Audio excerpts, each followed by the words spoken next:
Assalamualaikum warahmatullahi wabarakatuh. Apa kabar anak-anak semuanya?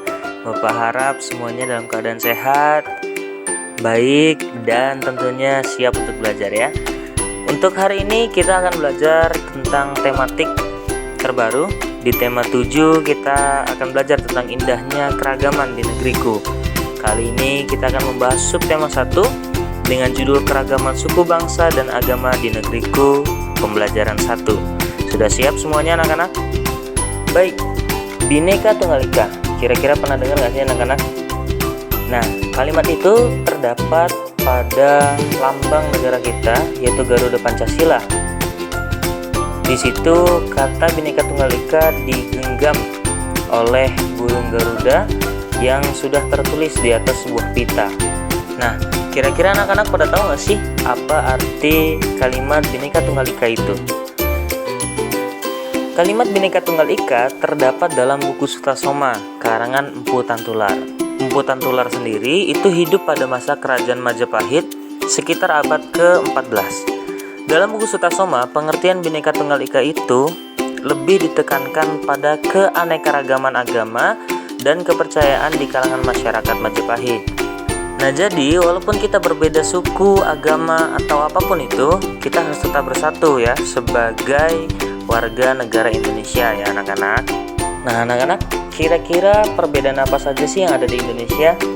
Di Indonesia sendiri itu ada banyak sekali perbedaan, mulai dari suku ya yang tadi sudah dijelaskan, kemudian ada juga perbedaan agama, perbedaan asal usul, adat istiadat, bahkan sampai ke tarian adatnya pun berbeda. Kemudian rumah-rumah adatnya juga berbeda. Nah kira-kira dengan berbagai macam perbedaan tersebut, gimana sih sikap kalian? Bagaimana sikap kalian terhadap perbedaan-perbedaan yang ada di Indonesia ini? Nah, tentunya sikap kita semua ya, sikap anak-anak semua tidak boleh menjadikan perbedaan ini menjadi suatu hal yang menimbulkan perpecahan. Justru sebaliknya, kita semua harus menyikapi perbedaan ini untuk menjadikan Indonesia bakal lebih kuat gitu ya, karena perbedaan sendiri itu akan menghadirkan warna dalam kehidupan. Nah, yang pertama kita akan membahas tentang bangsa. Indonesia sendiri itu terdiri atas banyak suku bangsa ya anak-anak. Nah, kira-kira suku bangsa apa aja sih yang ada di Indonesia itu? Sebenarnya suku bangsa di Indonesia itu kan ada banyak. Contohnya misalkan di Pulau Sumatera ada suku Batak, kemudian ada suku Lampung, kemudian di Pulau Jawa juga ada suku Jawa ya anak-anak ya. Oke, mari kita pelajari lebih lanjut ya anak-anak ya, suku bangsa di Indonesia. Oke, mari kita bahas lebih lanjut ya anak-anak. Jadi sejak dahulu kala itu, bangsa Indonesia itu hidup dalam keragaman. Nah, kalimat Bhinneka Tunggal Ika pada lambang negara Garuda Pancasila itu bukan cuma slogan. Penduduk Indonesia terdiri atas beragam suku, bangsa, agama, bahasa, adat, dan budaya, tetapi semua dapat hidup rukun berdampingan.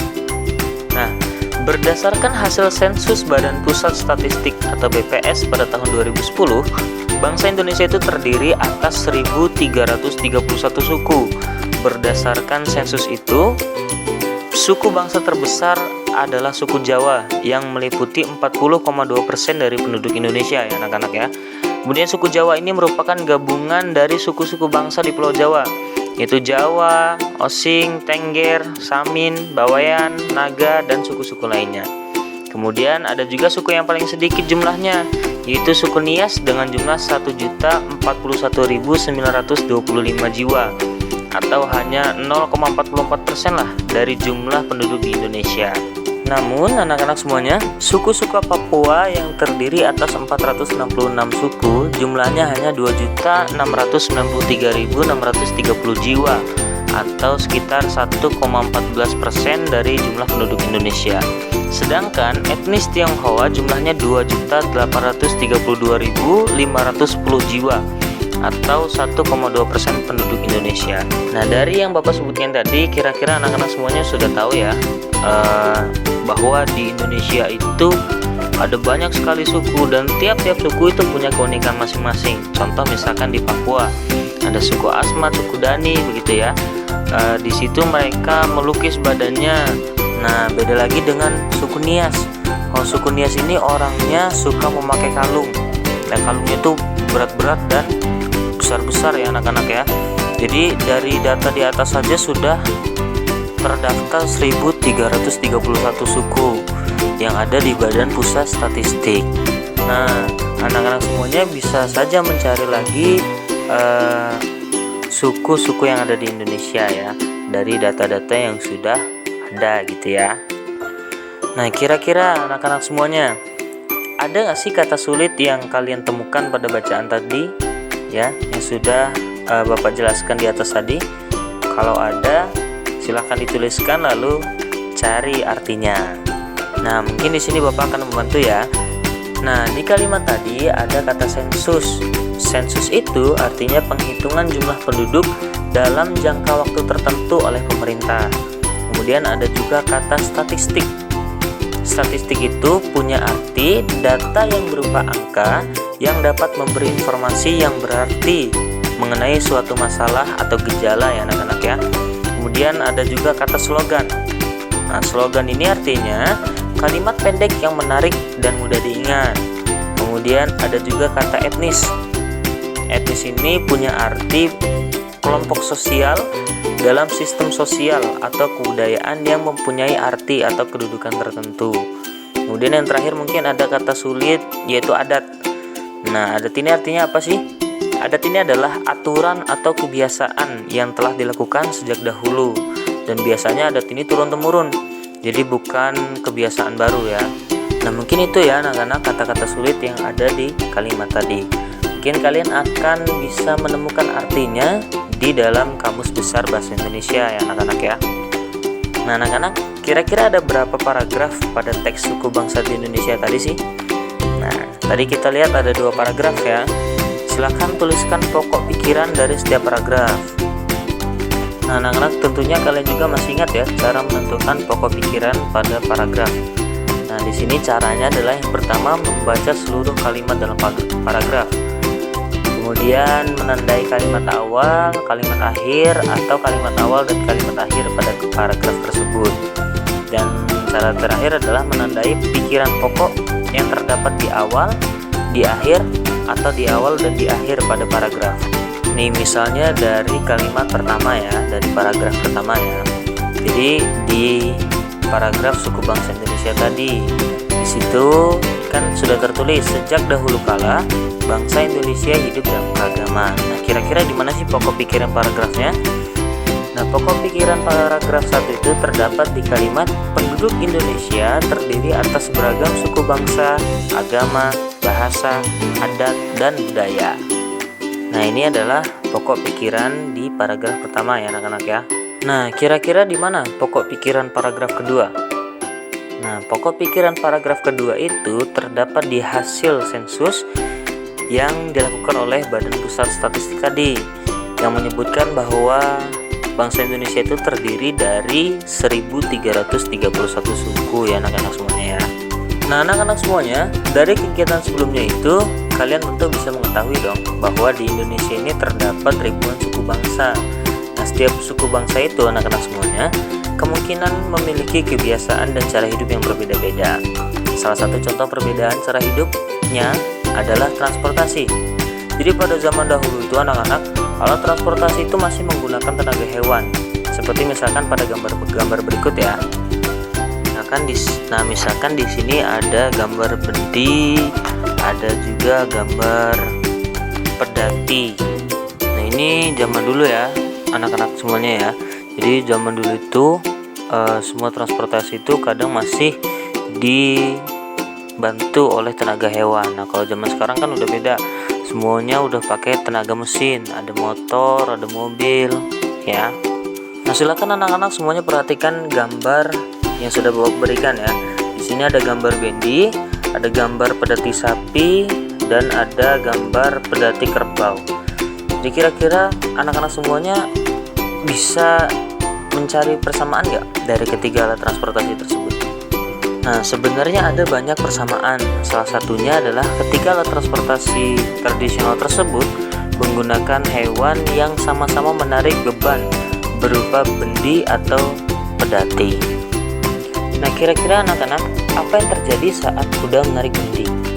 Nah, bendi ini pasti akan bergerak karena gaya yang diberikan oleh si kuda itu. Karena di situ kan kudanya menarik ya, anak-anak semuanya ya. Jadi karena kuda itu menarik, jadi bendinya itu akan bergerak begitu.